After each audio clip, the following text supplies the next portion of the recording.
मैंने अपनी आंखों से उसे उस कार में बैठते हुए देखा है। सिर्फ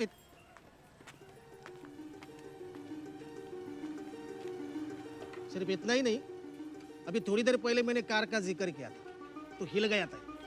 अब देखना, इसके मन में थोड़ा भी डर रहेगा ना तो पलट के देखेगा।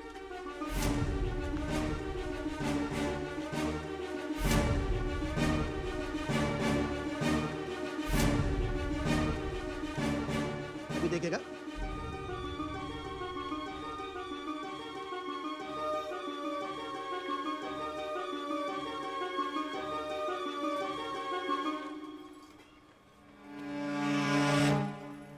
क्या हुआ? तू पागल हो गया है गायतोंडे? विजय साळगावकर और आईजी का बेटा सबीर देशमुख, इनमें क्या कनेक्शन है? सर, गायतोंडे और विजय की बिल्कुल नहीं बनती, इसलिए वो विजय को इस मामले में घसीट रहा है, या फिर गायतोंडे की गलतफहमी हुई होगी। सर, इस महीने के 3 तारीख को सुबह 7:15 बजे मैं सुभाष साळवी के घर पे पासपोर्ट वेरिफिकेशन के लिए गया था। तब वहां पे मैंने विजय साळगावकर को देखा sir, and I am 100% sure. इस महीने की 2 तारीख को शनिवार को तुम लोग कहाँ थे? हम सब सत्संग के लिए पणजी गए थे। कब लौटे? अगले दिन रविवार को। कितने बजे? शाम को। सत्संग कहाँ था? पणजी में। पणजी में कहाँ? पट्टू कॉलोनी में। अच्छा, पट्टू कॉलोनी में सत्संग था। पट्टू कॉलोनी में आश्रम है, वहाँ पे। विजय, ये सब क्या चल रहा है? पुलिस सच में आएगी क्या? 100%। कब आएगी पता नहीं, लेकिन आएगी जरूर। पर तुम लोगों को घबराने की कोई जरूरत नहीं। पुलिस के पास सैम के बारे में कोई सुराग नहीं है, ना ही कोई सबूत। हाँ, लेकिन वो सबूत तैयार करने की कोशिश जरूर करेंगे। इसलिए तुम लोगों से उल्टे पुल्टे सवाल पूछेंगे, कभी प्यार से, कभी डरा धमका कर।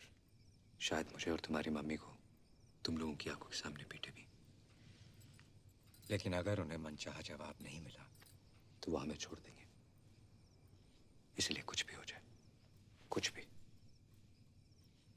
अपना बयान हरगिज़ मत बदलना। जैसे तैसे डटे रहना। तुम दोनों इतना कर पाओगे? पापा और पर मम्मी को बहुत मारेंगे। तुम उसके बारे में मत सोचो। तुम जब बदमाशी करती हो तो मेरा हाथ भी उड़ जाता है ना, बस इतना ही। डरो मत। रात बहुत हो गई, जा सो जाओ। Good night. Good night.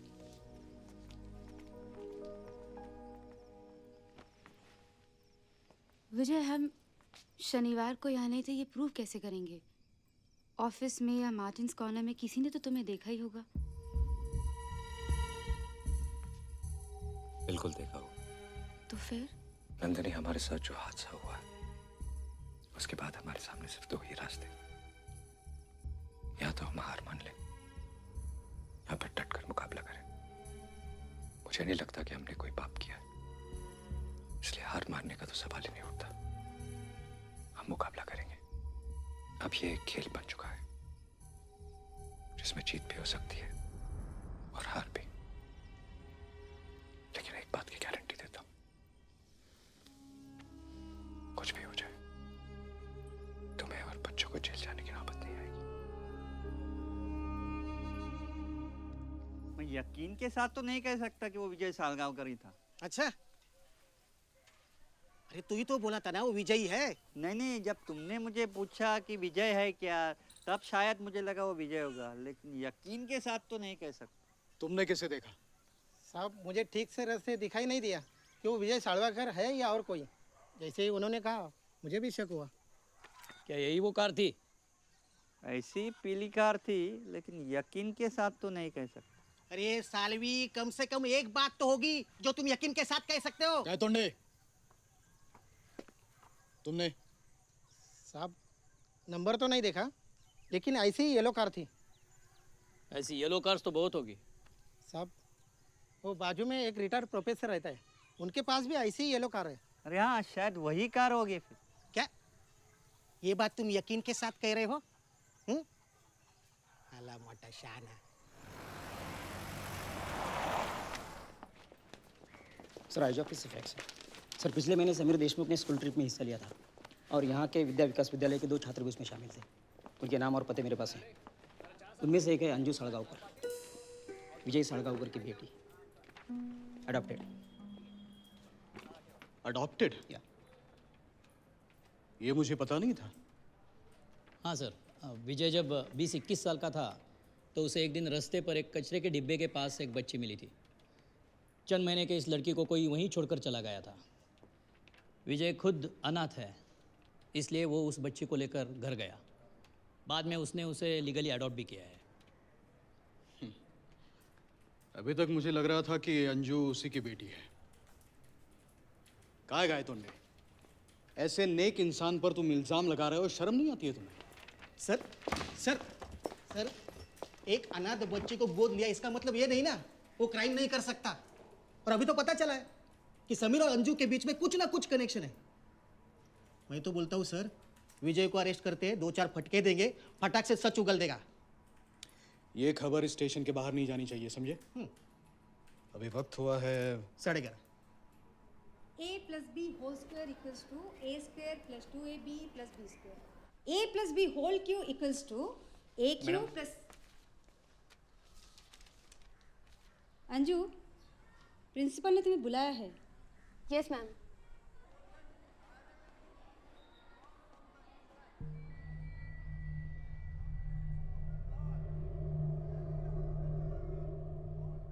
जो हुआ उसे साबित करने के लिए पुलिस के पास एक ही सबूत है, हमारा डर. इसलिए जो हुआ उसे भूल जाओ और नॉर्मल रहने की कोशिश करो. पुलिस को बिल्कुल नहीं पता है इस घर में क्या हुआ था. वो सर्कमस्टेंशियल एविडेंस के बिना पर हमसे पूछताछ करेगी. हमें उनके सवालों का जवाब बिना डरे हुए देना है. वो झूठ मूठ की बातें भी करेंगे, लेकिन तुम सैम को जानती थी, इस बात से कभी इनकार नहीं करना. बस वही बातें छुपाना जो इस घर में हुई थी. मैं कम इन मैम. तुम विजय साळगावकर की बेटी हो ना? जी सर. क्या इस लड़के को जानती हो तुम? अरे ये तो सैम है. तुम सैम को कैसे जानती हो? वो पिछले महीने मैंने अपने स्कूल को नेचर कैंप में रिप्रेजेंट किया था. बस वहीं जान पहचान हुई थी. सिर्फ जान पहचान हुई थी या फिर? नहीं सर, सिर्फ जान पहचान. जैसे कैंप में आए बाकी स्टूडेंट्स के साथ वैसे ही. नहीं, कैंप में तो सैकड़ों स्टूडेंट्स रहेंगे, उनमें से सैम का ही चेहरा कैसे याद रहा तुम्हें? सर वो सैम कैंप में काफ़ी फेमस हुआ था. क्यों? कैंप में आई हुई लड़कियों की फ़ोटो ले रहा था, वीडियो भी ले रहा था. फिर एक बड़े से लॉयर की बेटी ने उसके खिलाफ कंप्लेन कर दी. ओह अच्छा. कैंप के बाद सैम कभी तुमसे मिलने आया था? नहीं सर. क्या झूठ बोल रही हो? हमें बताया गया कि सैम तुम्हें मिलने को आया था. किसने कहा आपसे? सैम ने कहा. हाँ, सैम नहीं कहा हमें. सर ये सैम झूठ बोल रहा है. क्या इस महीने की 2 तारीख को, मतलब 2 अक्टूबर को सैम तुम्हें मिलने तुम्हारे घर आया था? मेरे घर? हाँ. नहीं तो.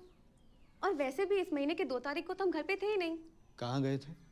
पणजी में स्वामी चिन्मयानंद जी का सत्संग था, हम सब वहीं गए थे. कौन कौन गए थे? मम्मी, पापा, मेरी छोटी बहन अनु और मैं. वापस कब लौटे?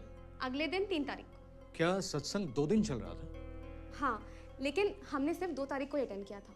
उसके बाद हम लोग एक होटल में ठहरे, अगले दिन मूवी देखकर शाम को वापस आ गए. अच्छा मैडम, अटेंडेंस रजिस्टर दिखाइए प्लीज. देखते ये 2 तारीख को स्कूल में आई थी क्या नहीं. 2 तारीख को तो स्कूल को छुट्टी थी, गांधी जयंती. हाँ, और 3 तारीख को संडे, इसलिए तो हमने प्लान बनाया था. इसका मतलब कैंप के बाद सैम से कभी तुम्हारी मुलाकात नहीं हुई? नहीं sir. Okay, thank you. Thank you sir. Thank you ma'am.